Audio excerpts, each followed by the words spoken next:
Olá pessoal, tudo bem com vocês? Então, na videoaula de hoje a gente vai estar falando um pouquinho sobre a desigualdade no mundo não desenvolvido, baseado no livro de Lúcia Marina Alves de Almeida e Técio Barbosa Rigolin. Basicamente o capítulo 5 vai falar sobre os conceitos ao longo da história sobre mundo subdesenvolvido, em desenvolvimento, emergente, vários termos que foram surgindo para a gente falar sobre os países que hoje são conhecidos como países desenvolvidos e países em desenvolvimento. Então, esses países, pessoal, como a gente pode ver nesse capítulo 7, ele traz sobre esse chamado, que um determinado momento foi chamado de terceiro mundo, ou mundo em desenvolvimento. Durante a Guerra Fria foi muito utilizado logo quando começou a Guerra Fria, começou a utilizar esse termo, principalmente de países terceiro mundo, né? Entretanto, a gente vai ver que essa ideologia de países terceiro mundo, ele surge logo já depois da Segunda Guerra Mundial, e ele foi colocado pela primeira vez em 52, pelo demógrafo francês Alfred Souave, que ele fala sobre os países de primeiro, segundo e terceiro mundo. Então, dentro de um artigo que ele publicou num seminário chamado na Observatório da França, ele colocou pela primeira vez essa terminologia de terceiro mundo.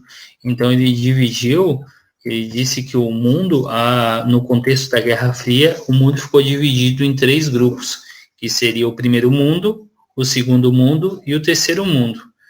Entre a denominação dele, no primeiro mundo ficaria os países capitalistas centrais, no segundo mundo ficaria os socialistas, e no terceiro mundo ficaria os países capitalistas, mas, entretanto, os periféricos, não os que eram em destaque.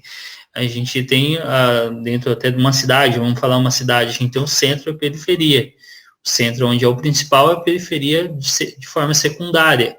Hoje, claro que a gente tem um movimento inverso, onde muitos buscam uma periferia para sobreviver, para viver, né, para buscar uma casa mais confortável na periferia, porque até mesmo os grandes centros, eles estão se tornando inviáveis até mesmo para alguns centros, né, para se morar, pela questão de aluguel, dificuldade de locomoção, até mesmo a tranquilidade da periferia. Então, hoje está acontecendo até mesmo um movimento inverso. Mas dentro da nossa aula, dentro da nossa questão, o periférico realmente é aquele que não tem muito, que fica em segundo plano dentro desse terceiro mundo, que é os países capitalistas. Entretanto, os países capitalistas que ainda vão se desenvolver, que ainda não eram desenvolvidos. Então, com isso, pessoal, logo depois dessa criação dessa terminologia do primeiro, segundo, terceiro mundo, eis que surge também a situação do mundo desenvolvido e o mundo subdesenvolvido. Então, eis que o terceiro mundo seria o mundo subdesenvolvido, os países que não tinham ainda se desenvolvido. Então, esse termo também foi muito utilizado. Entretanto, pessoal, quando a gente for ver essa questão, quando vai tratando um pouco mais esse capítulo, a gente vai chegar num tópico que se chama diversidade dos países não desenvolvidos. Então, aí a gente vai ver uma série de indicadores que são utilizados para ver se o país é desenvolvido ou não. Então, esses indicadores, em sua maioria, são desenvolvidos pela ONU. A ONU ela foi criada logo após a Segunda Guerra Mundial para reconstruir os países após a guerra, e a ONU transformou no que realmente, a partir dali, não parou mais. Houve vários outros países que foram aderindo. Os países iniciais foram os países que ganharam a Primeira Guerra Mundial, a Segunda Guerra Mundial. Então, com isso, eles são considerados os membros permanentes, né? Então, após isso, a gente vai ver que a ONU ela não deixa de existir mais. E ela cria vários mecanismos, vários organismos, várias agências, instituições, indicadores para poder analisar toda a situação dos países, tanto econômica, social, desigualdade, étnica. Então, a gente, até mesmo questão de saúde, né, a gente tem visto agora a OMS muito ativa, também ligado à ONU diretamente. Então, a gente vai ver que dentro dessa diversidade, para mensurar os países desenvolvidos e não desenvolvidos, tem alguns mecanismos aqui, que como o próprio FMI, né, o Fundo Monetário Internacional, o Banco Mundial, a Conferência das Nações Unidas para o Comércio e Desenvolvimento, os programas das Nações Unidas para o Desenvolvimento, o PNDU, PNUD, e então também dentro disso a gente vai ver outros indicadores, tá? Como até mesmo aqui a do UNCTAD, que traz uma classificação de países, uma nova classificação, dizendo países desenvolvidos, países emergentes e países menos desenvolvidos. Tá? Então, a gente vai ver, vamos tratar um pouquinho primeiro sobre essa questão dos países não desenvolvidos. Quando a gente fala da questão, principalmente do Banco Mundial, desculpa que saiu um pouquinho aqui da tela, eu vou indo, mas eu vou falando. Então, ele traz aqui do Banco Mundial os critérios que ele tem para direcionar os projetos e até mesmo para dizer se o país ele tem baixa renda, se o país ele tem uma renda alta, se o país tem uma renda mediana. Então, a partir daqui, o Banco Mundial ele usa alguns critérios. E o critério que ele usa, principal, é a renda per capita, renda por pessoa. Então, ele diz que se for uma renda baixa, é equivalente a $1.005 por, no caso, ano. Tá? E se for uma renda média baixa, de 1.006 até 3.975. E assim sucessivamente. Colocando em reais, na primeira ali vai dar em torno de 5.246 com 10 centavos, que seria equivalente ao hoje, colocando que hoje está, na aula de hoje que a gente está fazendo, o dólar está 5,22. Então, se a gente for ver, seria equivalente a uma pessoa no Brasil sobreviver com R$ 5.246 no ano. Então, realmente é uma situação bem complexa, né?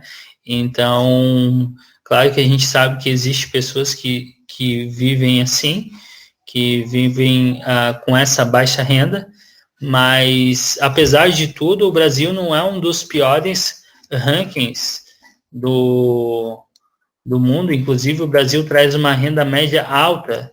Por quê? Porque nesse fator do Banco Mundial, ele não considera a desigualdade social, ele só está considerando ali a renda per capita. Então, ele vai colocar toda a riqueza, toda a produção econômica do Brasil, o produto interno bruto e a riqueza que a gente tem dentro da nossa nação e divide todo aquele dinheiro no número de pessoas que temos. Então, isso vai dar o valor que a gente vai dar o percentual, vai dar o indicador, que a gente vai estar numa renda média alta. Tá?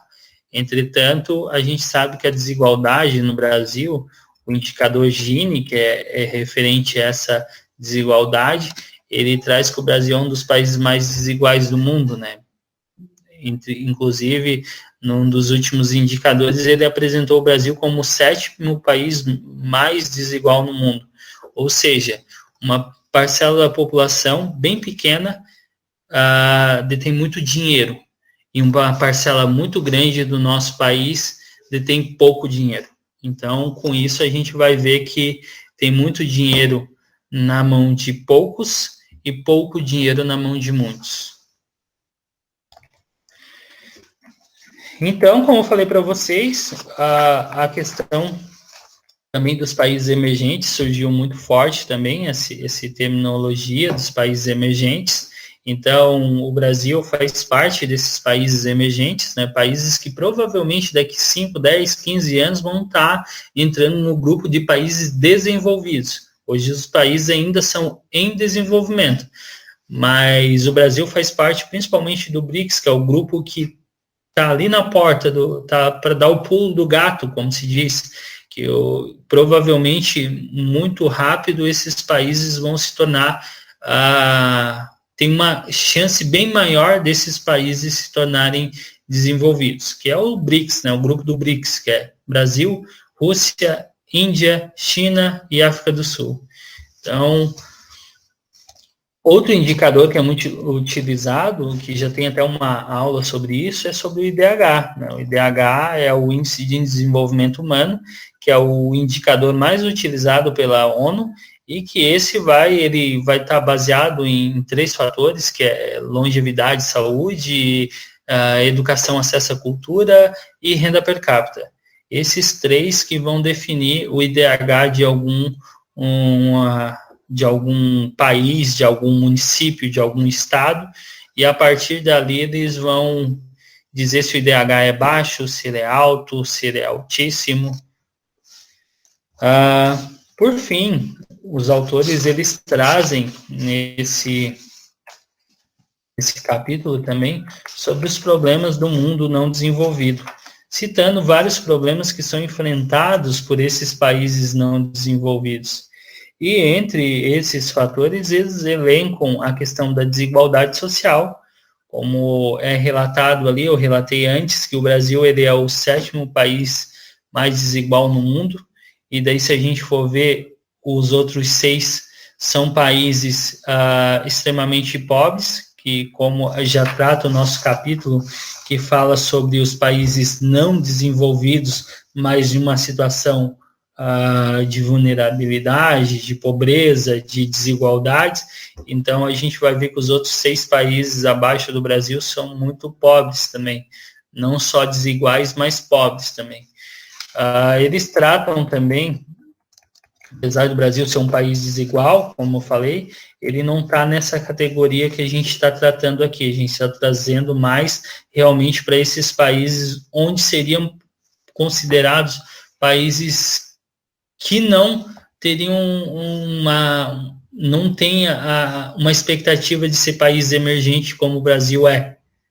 Então, a gente está falando de países que ainda precisam melhorar muito para começar a buscar essa questão de se tornar um país emergente. Outra situação que é muito evidente nesses países é a questão da dependência financeira e tecnológica. Depende muito, não faz essa produção, ou se faz uma produção muito básica, muito inferior aos outros países. Também eles trazem esses países uma dívida externa muito grande, né, principalmente com vários empréstimos junto ao FMI. Outra situação também que eles apresentam, grande parte desses países tem uma balança comercial desfavorável. O que é isso? As importações são bem maiores do que a exportação. O que eles buscam para o país é muito menos do que eles mandam para outros países, que vendem para outros países. Então, isso se torna desfavorável para o próprio país. E também outro fator é os indicadores de desenvolvimento econômico, como já foi colocado, baixa renda, vários países com baixa renda. E um último fator, que é elencado aqui pelo autor também, é muito importante, é a questão das atividades ligadas principalmente à criminalidade. A gente vai ver vários países desses países ligados a facções, vários países com guerra civil, vários países ligados ao narcotráfico, ligados aos contrabandos, ligados propriamente à pirataria, né, vários saques de navios de cargas, tanto chineses, americanos, entre outros. Então, a gente vai ver muito isso acontecendo. E o autor ele elenca que esses pontos eles podem influenciar no desvirtuamento da função do Estado. O que seja isto? O que ele quis colocar com isso? A questão propriamente dos países se tornarem corruptos, dos países se tornarem, de certa forma, mal vistos. Como a gente tem até um ranking dos países mais corruptos e dos países menos corruptos. Claro que aqui o autor ele retrata esse quadro aqui, o quadro que a gente está visualizando aqui. Entretanto, esse quadro ele quer dizer países menos corruptos e países mais corruptos referente ao país, não à população. Ou seja, não quer dizer que as pessoas lá dentro da Dinamarca elas vão ser menos corruptas que a Coreia do Norte, digamos. Mas sim o governo. Então, a gente vai ver que, e não está ligado direto à corrupção de roubo, não, está ligado também, tipo, à Coreia do Norte. Na Coreia do Norte, não é respeitado o tratado o tratado nuclear que existe. Então, esse país ele começa a somar lá realmente como forma negativa, como país corrupto. Dentro disso, também é somado a questão de ter um tratado da ONU que dos direitos humanos, da questão também da liberdade de expressão, e eles não seguem esse tratado. Então, dentro disso, os indicadores deles vão piorando. E assim eles se tornam os países menos ou mais corruptos de acordo com esse indicador que também foi construído. Esse foi construído pela Transparência Internacional e é um índice de percepção da corrupção que foi exposto em 2015. Tá? Então, basicamente, esse capítulo trata sobre isso. Logo depois, nos próximos capítulos, eles vão trazer essa questão propriamente dos países. Tá? Vão trazer principalmente os países, porque o nosso foco desse capítulo é tratar dos países não desenvolvidos, dos países com maiores problemas econômicos, sociais, sanitários, e a gente vai encontrar esses, grande parte, no leste europeu. O leste europeu vai ter bastante problema quanto a isso, e na África subsaariana. O que é isso? A gente vai ter a África abaixo do deserto do Saara, porque acima a gente tem países que até são considerados bem evoluídos por toda a questão histórica, e abaixo do Saara a gente vai ter vários problemas sociais, sanitários, econômicos, abaixo do deserto do Saara, no continente africano. Claro que a gente também tem abaixo, a gente vai ter a África do Sul, mas com exceção da África do Sul, vários outros países, eles passam muitas dificuldades quanto à questão sanitária, quanto à questão econômica, quanto à questão até mesmo de sobrevivência. Então, pessoal, seria isso para a nossa videoaula de hoje. A próxima, provavelmente voltada esse conteúdo, vai estar tratando um pouquinho desses países da África, desses países do leste europeu e também do país aqui na nossa América, que é o Haiti, que é outro país que enfrenta muitas dificuldades também. Pessoal, muito obrigado, até a próxima videoaula.